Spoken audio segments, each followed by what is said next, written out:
喺香港醫學界同社會服務領域，林正財醫生係一位備受尊重嘅人物。佢係一位兒科同社會醫學醫生，現任為香港行政會議成員及基督教靈實協會行政總裁。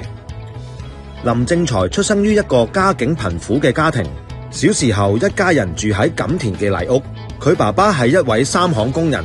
喺一次意外之後更失去工作能力。一家人生活嘅重擔就由佢媽媽擔起。由於佢小學考試嘅成績優異，被派去九龍讀中學。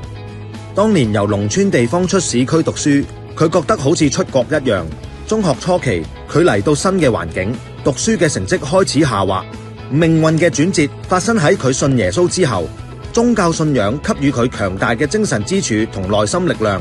人生變得更積極，學習態度刻苦努力。他逐漸明確自己嘅人生方向，修讀醫科，立志成為一名救死扶傷嘅醫生，去幫助更多嘅人。憑住呢股不懈努力，佢學業上取得很大嘅進步，更成功考入香港大學醫學院。佢嘅努力同天賦得到老師同同學嘅認可，順利完成學業之後，佢就成為一名優秀嘅兒科同社會醫學專科醫生。林正財深知自己嘅成長離唔開主嘅啟發，佢懷着一顆感恩嘅心，多年嚟一直致力於為將軍澳居民提供優質嘅醫療服務，為社會嘅健康福祉默默奉獻。佢對公益事業嘅熱情同付出，得到香港政府嘅高度認可，先後獲頒銅紫荊星章、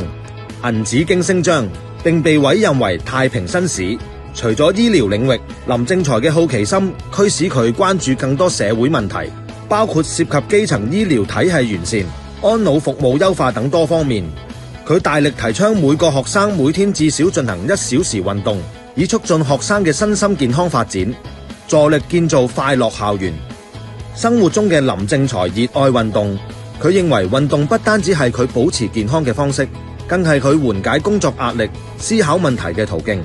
林正財將對運動嘅熱愛融入到社會問題嘅關注入面，用自己嘅行動同理念影響着身邊嘅人，為社會發展貢獻着自己嘅力量。有請我哋今日 CEO 秘笈嘅嘉賓林正財醫生。